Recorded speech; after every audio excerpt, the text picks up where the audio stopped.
పరిశుద్ధానికి స్తోత్రాలు. నీకు అసాధ్యమైంది ఏది లేదు కనుక స్తోత్రాలు అయ్యా. పాడైపోయిన చెడిపోయిన మా బ్రతుకులు అయ్యా హోప్లెస్ అనే స్థితి నుండి ప్రవ్వా ఉన్నత స్థితికి లేవనెత్తగలిగిన దేవుడో నీవే కనుక స్తోత్రాలు. ప్రతి హృదయాన్ని తట్టండి ప్రవ్వా, ప్రతి హృదయంలో నీ కార్యం జరిగించండి.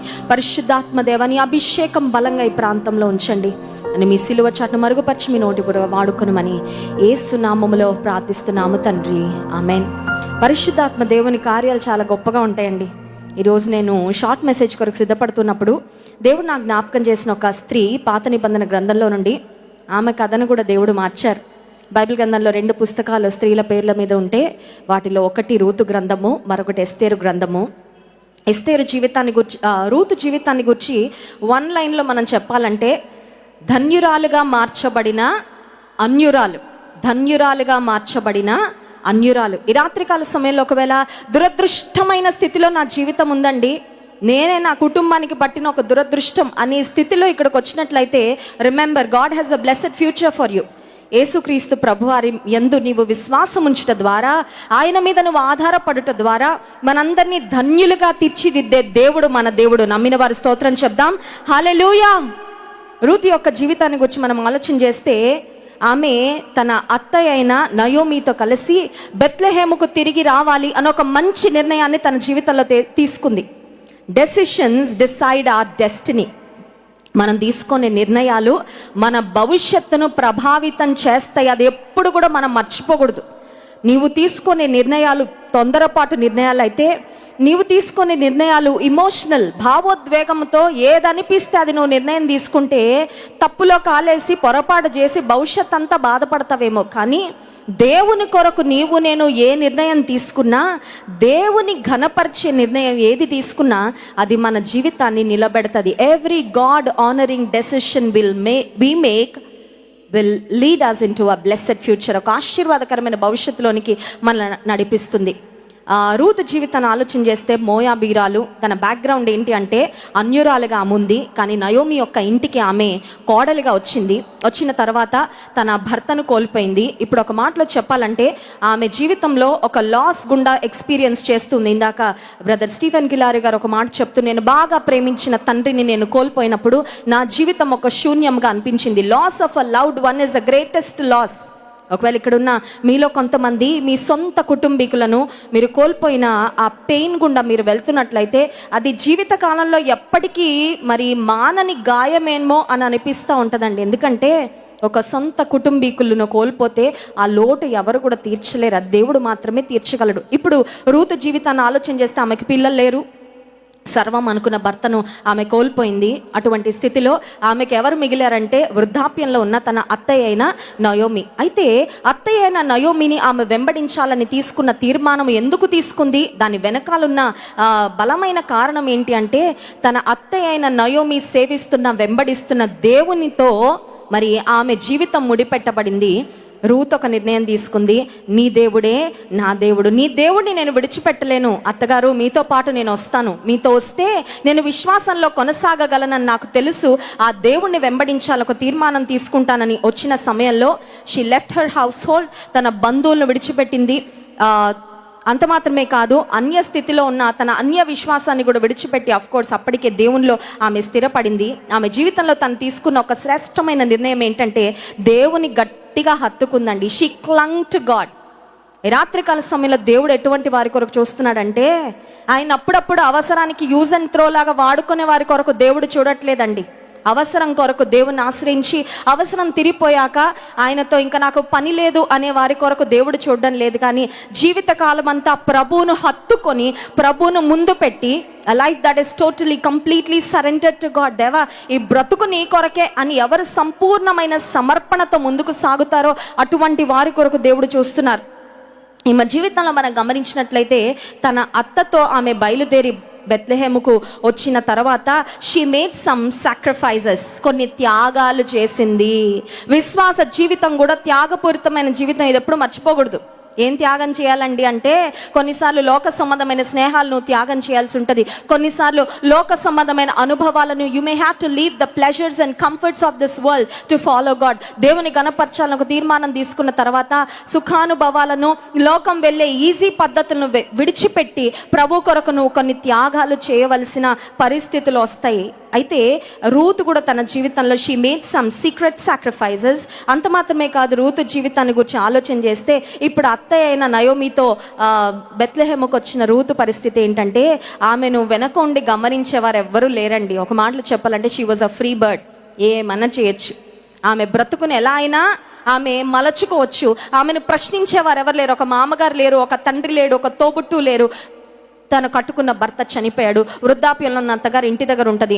ఆమెకు, రూతుకు ఆ ఆహారాన్ని సమకూర్చుకోవడానికి ఆమె ప్రతిరోజు పొలానికి వస్తుంది, బోయజు పొలానికి. ఆ సమయంలో she has all the freedom in the world to commit sin. పాపం చేయడానికి అన్ని రకాలుగా ఆమెకు అవకాశాలు ఉన్నాయి, స్వేచ్ఛ ఉంది. కానీ రూతు జీవితాన్ని మనం ఆలోచన చేస్తే, రూతు గ్రంథం 3వ అధ్యాయం 10వ వచనంలో బోయజు ఆమె గూర్చి చెప్పిన మాట, అతడు నా కుమారి, యెహోవా చేత నీవు దీవెన నొందిన దానవు, కొద్దివారినే గాని గొప్పవారినే గాని యవనస్తులను నీవు వెంబడింపక యుండుట వలన నీ మునుపటి సత్ప్రవర్తన కంటే వెనుకటి సత్ప్రవర్తన మరి ఎక్కువైనది. She made some secret sacrifices. దేవుని వెంబడించడం కొరకు కొన్ని త్యాగాలు చేసింది. ఆమె అనుకొని ఉంటుంది, నేను దేవుని వెంబడించడం కొరకు ఏం త్యాగాలు చేశానో మా అత్తగారికి తప్ప ఇంకెవరికి తెలుసు అనుకుంది.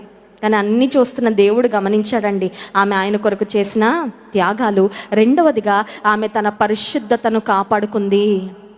ఆమె పరిశుద్ధతను గురించి అడిగేవాళ్ళు ఎవరూ లేరండి. ఈ రోజుల్లో యవనస్తులు మనం గమనిస్తూ ఉంటే ప్రతి దానికి సెల్ ఫోన్లో ఒక లాక్, ఒక పాస్వర్డ్ వేసేసుకుంటూ ఉన్నారు. తల్లిదండ్రులకు తెలియకుండా ఎన్ని కార్యకలాపాలు నడుపుతూ ఉంటారో, ఎన్ని స్నేహాలు నడుపుతూ ఉంటారో. You may be smart enough to hide certain things from your family. కుటుంబానికి కనబడకుండా కొన్ని దాస్తున్నావు, కరెక్టే. నీ తల్లి దృష్టిలో, తండ్రి దృష్టిలో నువ్వు చాలా మంచి వ్యక్తిగా కనబడుతున్నావేమో, కానీ పరలోకపు తండ్రి ఆయన అన్ని గమనిస్తూ ఉన్నాడు. ఆయన ఎదుట ఎలా ఉంది నీ ప్రవర్తన? పరిశుద్ధమైన జీవితం జీవించడం ఈ పాప ప్రపంచంలో కష్టమే, కానీ అసాధ్యమైతే కాదు.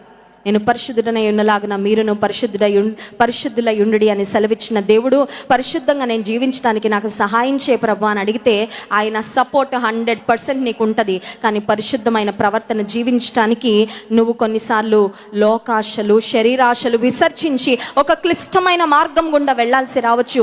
శోధనను సహించడానికి, శోధనను జయించడానికి నువ్వు కొన్ని కష్టాల గుండా ప్రయాణం చేయాల్సి రావచ్చు. రూతు జీవితంలో పరిశుద్ధమైన ప్రవర్తన కాపాడుకుంది, దేవుని కొరకు కొన్ని త్యాగాలు చేసింది. ఇప్పుడు అత్తగారితో వచ్చేసిందండి, బెత్లెహేముకు వచ్చేసింది. రూతు మనసులో ఒక ఆలోచన ఉంటుంది, ఏమనంటే నేను దేవుని కొరకు చేసిన త్యాగాలు ఎవరు చూస్తున్నారు? అవి పెద్ద ఎవరికైనా పట్టింపా? నేను పరిశుద్ధంగా జీవిస్తున్నాను, అది ఎవరు గమనిస్తున్నారు అని బహుశా ఆమె అనుకొని ఉండొచ్చు. కానీ దేవుడు ఆమెను గణపరిచే సమయం ఒకటి వచ్చిందండి. దేవునామానికి మహిమ కలుగును గాక. హల్లెలూయా. నువ్వు రహస్యంగా దేవుణ్ణి ఎలా నమ్మకంగా వెంబడిస్తున్నావో అది నీ సొంత కుటుంబీకులు కూడా చూడకపోవచ్చు. నువ్వు ప్రభు కొరకు పరిశుద్ధంగా జీవించడానికి ఎంతగా నువ్వు పాపాన్ని ఎదిరిస్తూ దేవుని కొరకు నమ్మకంగా బ్రతుకుతున్నావో అది ఒకవేళ ఎవ్వరికి కనబడకపోవచ్చు. కానీ అన్నీ గమనిస్తున్న దేవుడు నువ్వు ఆయన కొరకు తీసుకున్న నిర్ణయాలకు, నువ్వు ఆయనను ఘనపరుస్తూ జీవిస్తున్న జీవితానికి I will honour those who honour me. నన్ను గణపరచువని నేను గణపరుస్తానని వాగ్దానం చేసిన దేవుడు నిన్ను గణపరిచే దినము, నిన్ను హెచ్చించే సమయం ఒకటి రాబోతుంది. రూతు జీవితంలో కూడా సమయం వచ్చిందండి.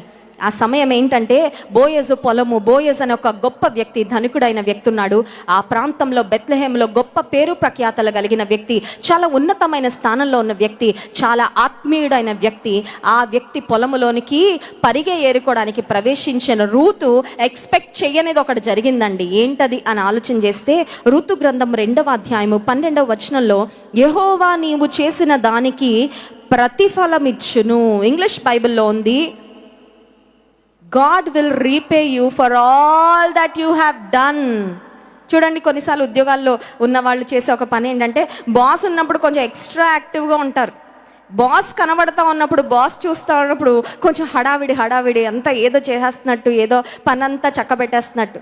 అలా బాస్ వెళ్ళగానే కాళ్ళు అలా డెస్క్ మీద పెట్టుకొని, టేబుల్ మీద పెట్టుకొని సెల్ ఫోన్ స్క్రోల్ చేసుకుంటా. కొన్నిసార్లు యజమానుడు గమనించినప్పుడు ఉన్న నమ్మకత్వం యజమానుడు గమనించనప్పుడు ఉండదు. కానీ దేవుడు మనం చేసేదానికి అంతటికీ ఆయన ప్రతిఫలం ఇచ్చే దేవుడు. వాని క్రియ చొప్పున ప్రతి వానికి ఇచ్చుటకు నేను సిద్ధపరిచిన జీతము నా యొద్ద ఉన్నది. రూత్ అనుకుంది, నన్ను ఎవరు చూస్తున్నారు, నన్ను ఎవరు పట్టించుకుంటున్నారు, ఇంత నమ్మకంగా నేను దేవుని కొరకు బ్రతుకుతున్నానని బహుశా అనుకొని ఉండొచ్చు. కానీ ఒక సమయం వచ్చిందండి, ఆమె చేసిన దానికి దేవుడు ఆమెకు ప్రతిఫలం ఇచ్చే సమయము. ఇంగ్లీష్ బైబిల్లో ఉంది, గాడ్ విల్ రీపే. నువ్వు దేవుని కొరకు నమ్మకంగా బ్రతికితే నీకు ప్రతిఫలం ఇచ్చేది ఆయన ప్రతిఫలం ఇస్తే ఇంక అందులో తేడా ఉండదండి. మనుషులకు ఒకవేళ ప్రతిఫలం ఇస్తే ఎక్కువ చేయించుకొని తక్కువ ఇస్తారేమో ప్రతిఫలం, కానీ దేవుడిచ్చే ప్రతిఫలం చాలా గొప్పగా ఉంటుంది, చాలా శ్రేష్టంగా ఉంటుంది. రెండవదిగా మనం చూసినట్లయితే 12వ వచనం 2వ భాగము, ఆయన నీకు సంపూర్ణమైన బహుమానం ఇచ్చినని ఉత్తరం ఇచ్చాను. సంపూర్ణమైన బహుమానం అంటే ఇంగ్లీష్ బైబిల్లో ఉంది ఫుల్ రివార్డ్. దేవుని కొరకు నమ్మకంగా బ్రతికితే రివార్డ్ ఉందా? ఉంది. ఈ లోకంలో రివార్డ్ ఇస్తాడు, పరలోకంలో కూడా, నిత్యత్వంలో కూడా you will be rewarded by the lord. దేవుడు నీకు పరిపూర్ణమైన బహుమానం ఇచ్చే దేవుడు. ఈ రాత్రి కాల సమయంలో దేవుని కొరకు నమ్మకంగా బ్రతుకుతున్న నీవు ఒకవేళ నీకు అనిపిస్తూ ఉందేమో, నా జీవితంలో ఏ మార్పు కనబడడం లేదండి, ఇంత నమ్మకంగా ఉన్నాను కానీ అన్ని కష్టాలే, లోకంలో షార్ట్ కట్స్ ఫాలో అవుతూ ఇష్టానుసారంగా బ్రతుకుతున్న వాళ్ళందరూ పైకి వెళ్ళిపోతున్నట్లుగా కనబడుతుందని వారిని వీరిని చూసి బాధపడుతున్నావేమో. ఈ రాత్రికాల సమయంలో దేవుని వైపు చూడు. ఆయన నీకు సంపూర్ణమైన బహుమానం ఇచ్చే దేవుడు, ఆయన నీకు ప్రతిఫలం ఇచ్చే దేవుడు. ఒక్క మాట చూపించి ముగిస్తాను, సమయం అయిపోతుంది. రూతు గ్రంథం 2వ అధ్యాయము 20వ వచనం చూడండి.